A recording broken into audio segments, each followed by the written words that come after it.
Sarah and Chanel.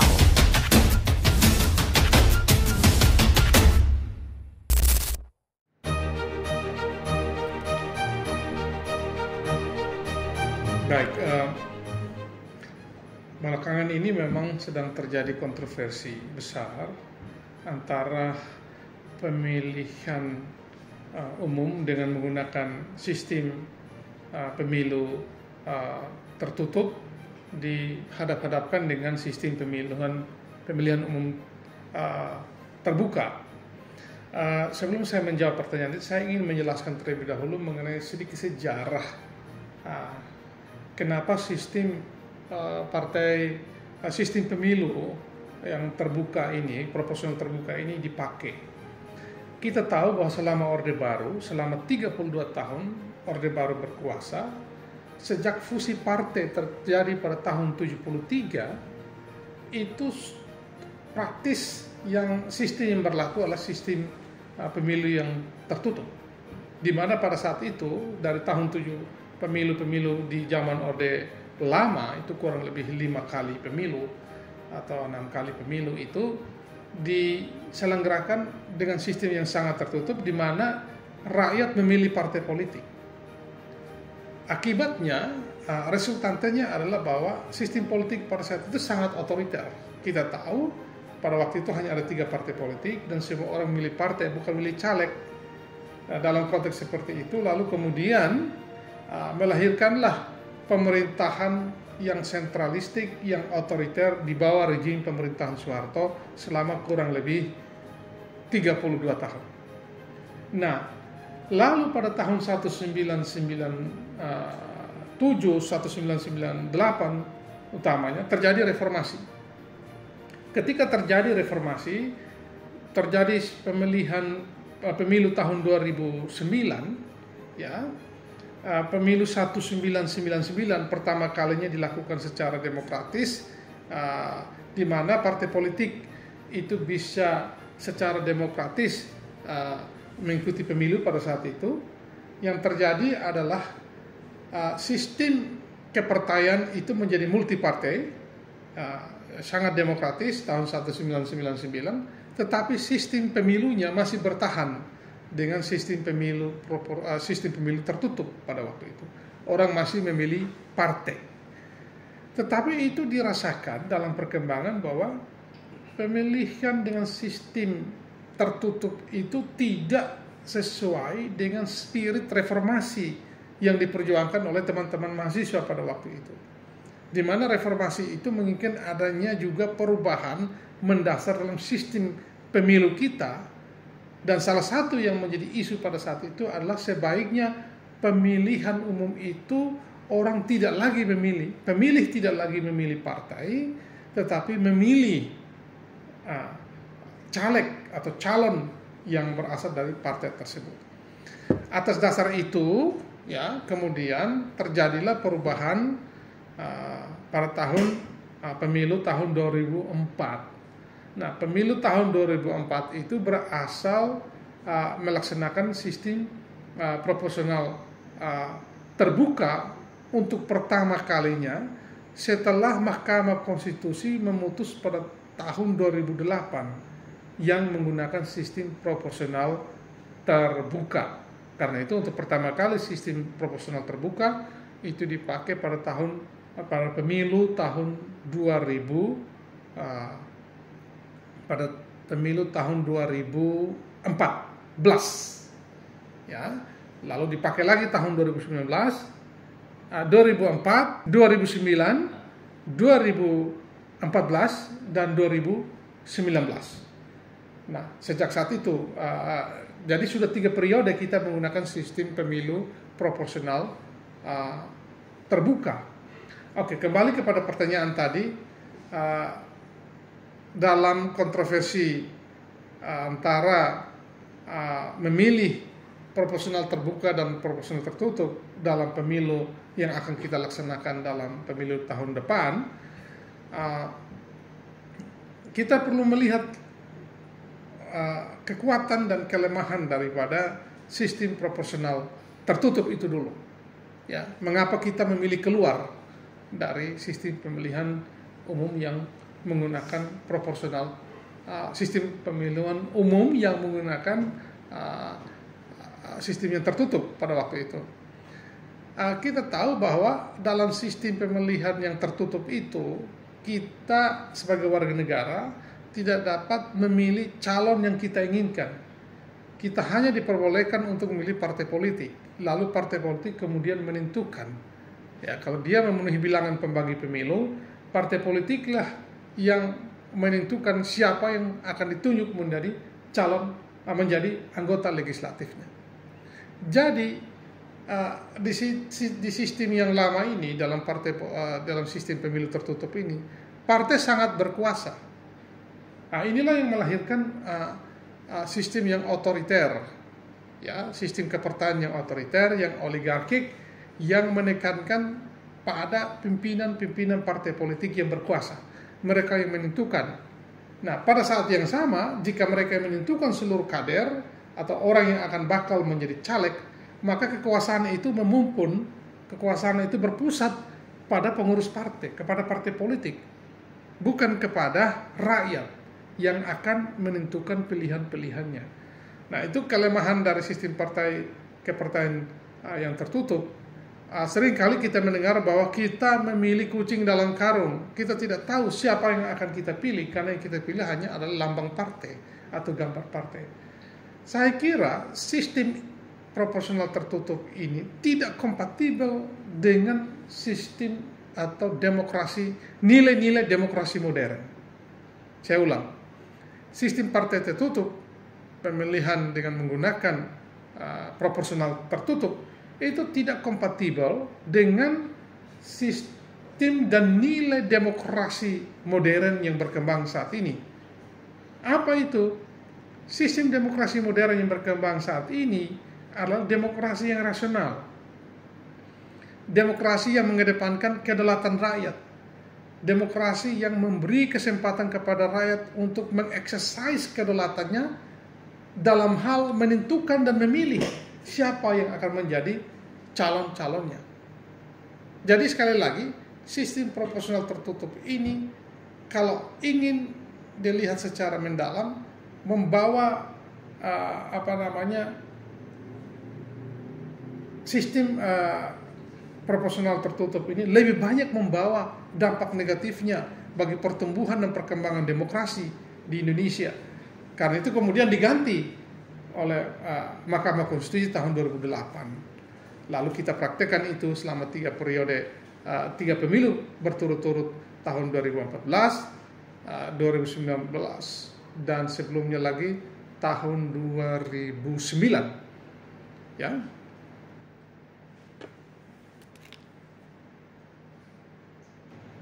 Baik, saat ini memang sedang berlangsung persidangan di Mahkamah Konstitusi yang menguji permohonan pengujian undang-undang dalam perkara nomor 112 tahun 2022. Yang pertama, yang perlu kita lihat siapa pemohonnya.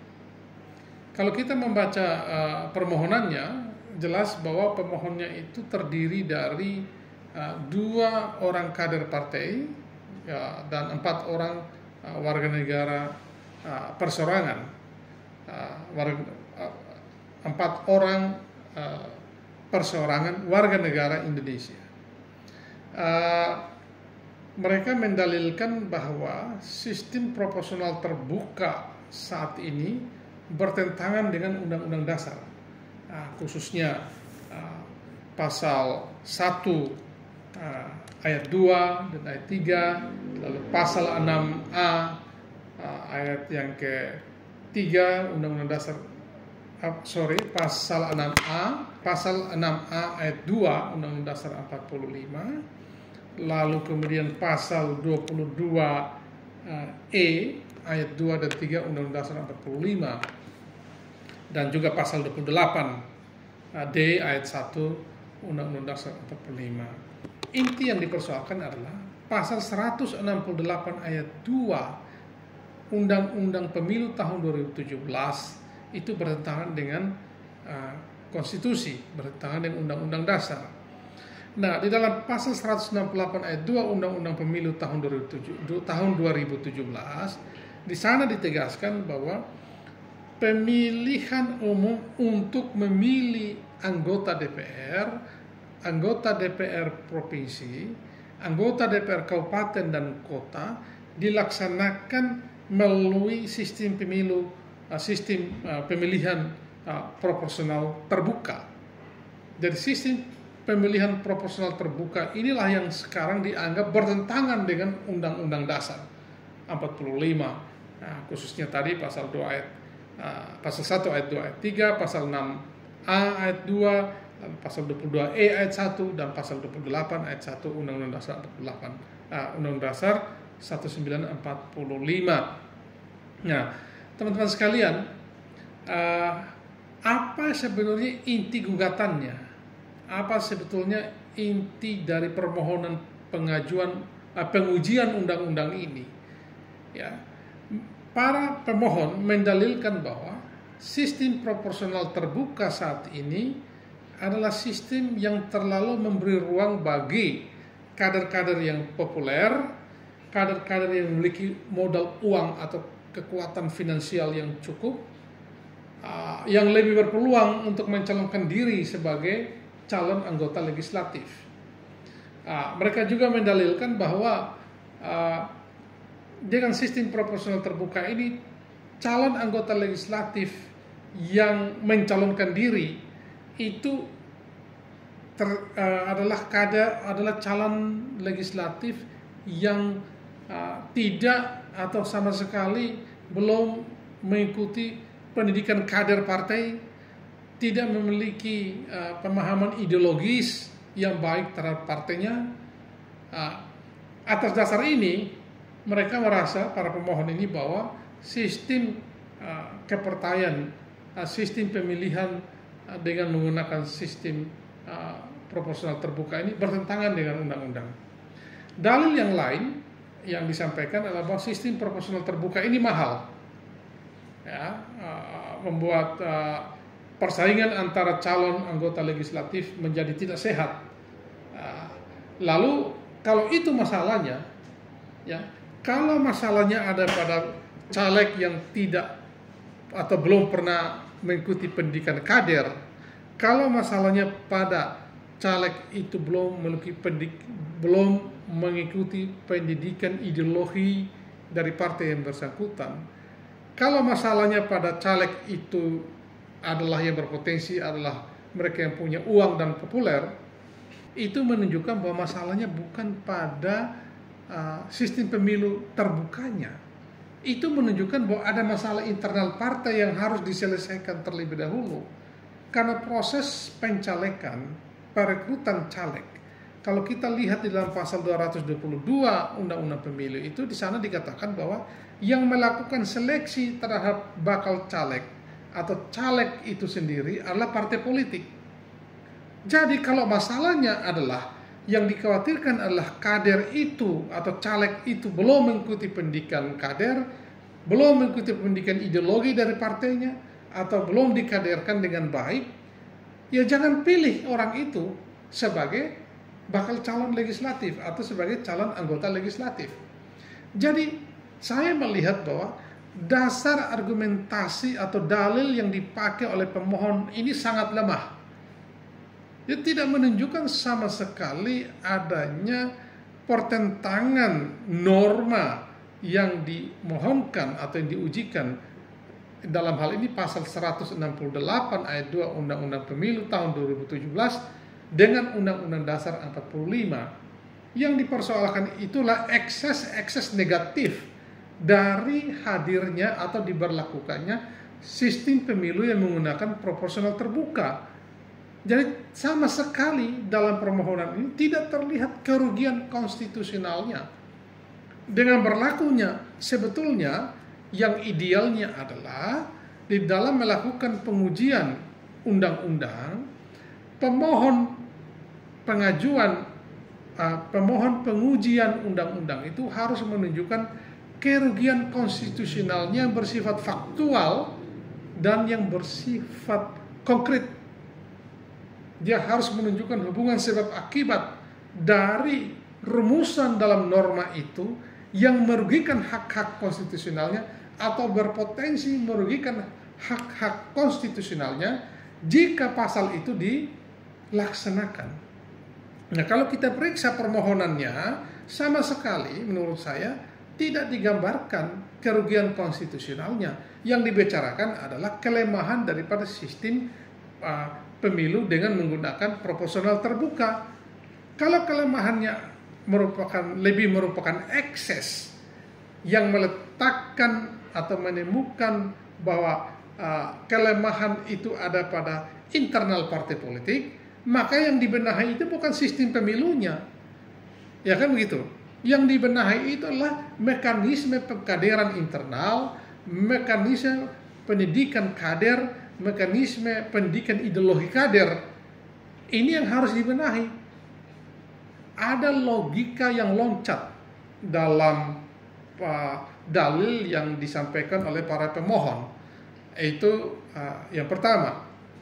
Yang kedua, kalau kita lihat kedudukan hukumnya, di dalam mengajukan permohonan pengajuan undang-undang di Mahkamah Konstitusi, pemohon harus memiliki legal standing, apa yang disebut sebagai persona standi in justitio.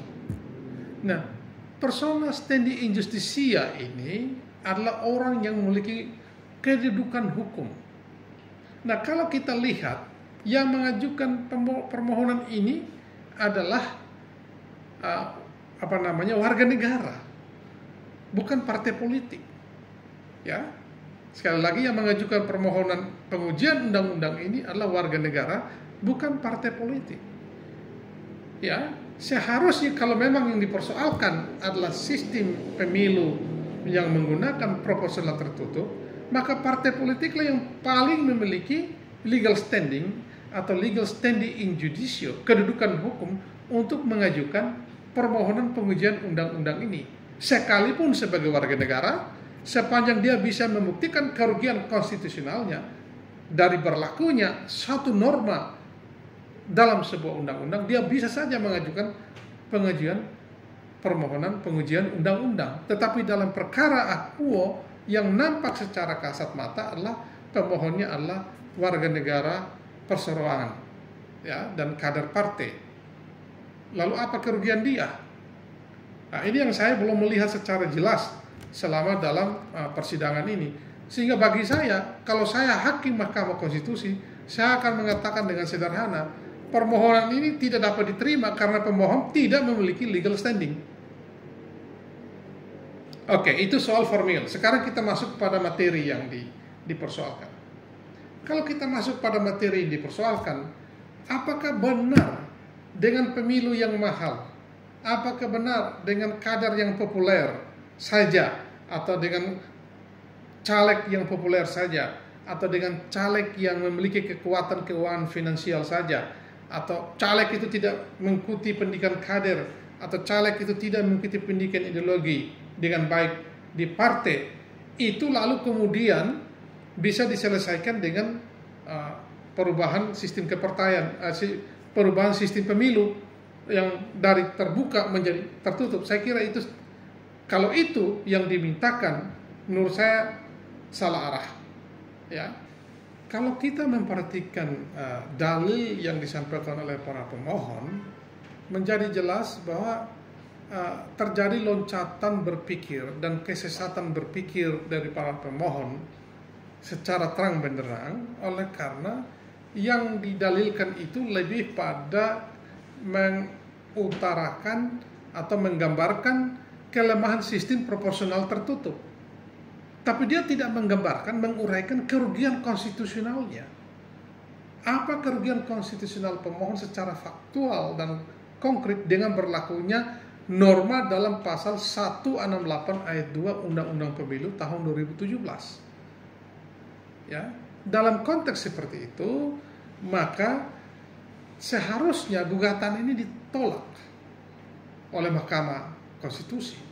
Ya, sepanjang dia tidak mampu membuktikan kerugian konstitusionalnya, maka harus ditolak. Ya.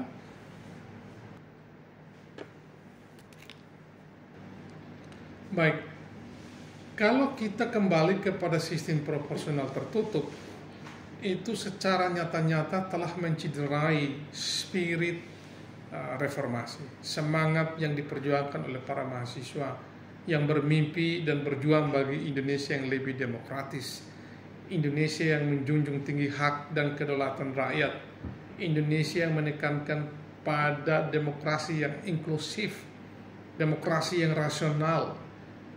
Ya, jadi kita perlu ingat bahwa sistem proporsional tertutup ini sudah ditinggalkan oleh banyak negara. Ya, kecuali seperti di Cina yang memang tidak menggunakan pemilu, atau di North Korea yang tidak menggunakan pemilu, pemimpin-pemimpinnya langsung ditunjuk oleh partai komunis. Nah, kalau kita juga mengikuti sistem tertutup di mana partai yang menentukan, apa bedanya dengan sistem tertutup yang terjadi di Korea Utara? Apa bedanya dengan kita dengan sistem politik yang tertutup di Cina? Ini sangat berbahaya. Yang berikut, teman-teman, sistem demokrasi yang modern sekarang itu sistem yang disebut sebagai sistem yang rasional. Ya, di dalam demokrasi modern yang rasional itu ruang-ruang publik itu dibuka. Ya, pilihan itu dibuka. Ya, kalau kita bicara tentang demokrasi, kita bicara tentang alternatif, bicara mengenai pilihan, dan alternatif dan pilihan itu harus rasional. Rakyat harus bisa menilai rasionalitas daripada isu yang sedang berkembang, termasuk di dalamnya para caleg itu. Tapi kalau sudah menjadi tertutup, peluang bagi rakyat untuk berpikir secara rasional dalam sebuah ruangan publik yang terbuka, yang rasional, itu menjadi hilang. Nah, kalau itu kita kembali kepada zaman Orde Baru, di mana tidak dibuka peluang bagi rakyat untuk berpikir secara rasional terhadap alternatif pilihan, termasuk di dalam para calegnya. Nah, ini sangat rugi. Jadi ruang publik kita dalam negara demokrasi yang modern, yang rasional, itu harus dibuka, memberikan kesempatan kepada publik, kepada rakyat untuk mendiskusikan, untuk memperdebatkan, untuk mempersoalkan siapa saja dan apa saja, termasuk di dalamnya para caleg. Nah, tapi kalau para caleg ini sudah ditentukan secara sepihak oleh partai politik, tidak ada kesempatan bagi rakyat untuk mengeksersis kedaulatannya, untuk menilai calegnya, untuk menilai para calon wakilnya sendiri di parlemen. Nah, kalau ini terjadi, maka saya kira sebuah pengkhianatan besar terhadap cita-cita demokrasi yang diperjuangkan oleh mahasiswa tahun 1998. Kita harus ingat bahwa cita-cita besar demokrasi, cita-cita besar reformasi yang diperjuangkan oleh para mahasiswa tahun 1998, kita sudah nikmati hasilnya sekarang ini. Kebebasan berbicara, kebebasan pers, menyatakan pendapat di muka umum, berorganisasi, berserikat, semua itu adalah hasil dari termasuk pemilihan umum yang demokratis, yang kita tahu dengan menggunakan asas luber jurdil itu, langsung, umum, bebas, rahasia, jujur, dan adil. Ini semua adalah buah manis dari reformasi demokrasi, termasuk di dalamnya sistem proporsional terbuka yang kita adopsi pada tahun 2009 pertama kalinya. Jadi sekali lagi, kalau kita kembali kepada sistem proporsional tertutup, menurut saya ini sebuah langkah mundur bagi bangsa ini. Nah, kita berharap bahwa seluruh elemen bangsa ini, semua kita yang masih memiliki rasionalitas yang cukup, bersuara untuk menentang berlakunya kembali sistem proporsional tertutup ini.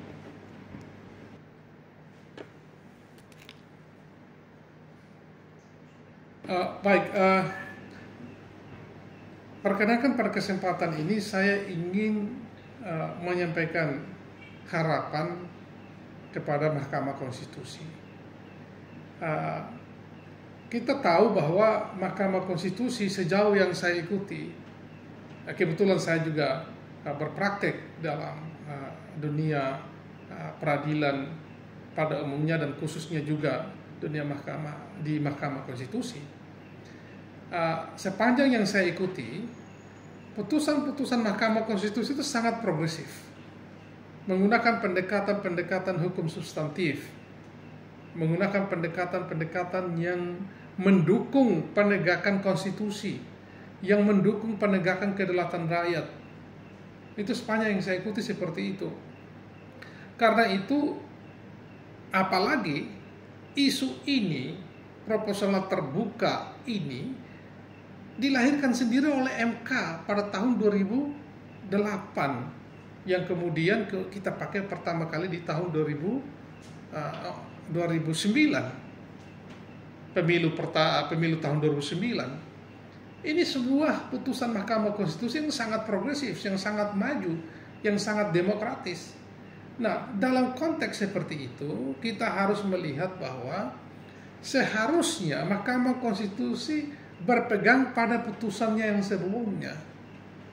Ya, karena itu saya berharap bahwa Mahkamah Konstitusi mengingat asas dan prinsip Rex Judicata, prinsip finalitas dari sebuah putusan. Ya, persoalan ini sudah dibawa ke Mahkamah Konstitusi pada tahun 2008 dan maksud saya sistem proporsional tertutup ini sudah dibawa dan dipersoalkan ke Mahkamah Konstitusi tahun 2008, dan tahun 2008 Mahkamah Konstitusi juga sudah memutuskan untuk kita beralih dari sistem pemilu yang tertutup menjadi sistem pemilu terbuka. Ini sudah merupakan sebuah keputusan. Kalau dalam pelaksanaannya dirasa bahwa ada kelemahan di dalam sistem proporsional terbuka, kalau ada keinginan untuk merubahnya, biarlah itu dikembalikan kepada DPR dan Presiden yang kita kenal sebagai open legal policy kan gitu, atau legislative review, tidak melalui Mahkamah Konstitusi. Karena apa? Sesuatu yang sudah diputuskan, sebuah isu hukum yang sudah diputuskan oleh Mahkamah Konstitusi, dia berlaku sebagai undang-undang. Dan kita sudah melaksanakan itu, kita juga mengadopsi itu dalam undang-undang pemilu kita setelah putusan Mahkamah Konstitusi. Dan karena itu seharusnya, sekali lagi, Mahkamah Konstitusi memegang teguh putusan yang sudah dilakukannya pada tahun 2008 yang mengendorse atau memberlakukan sistem pemilu proporsional, sistem pemilihan umum proporsional terbuka. Kita harus ingat bahwa Mahkamah Konstitusi kita itu the guardian of, tidak hanya dikenal sebagai the guardian of constitution, tetapi juga dikenal sebagai the guardian of democracy, human rights.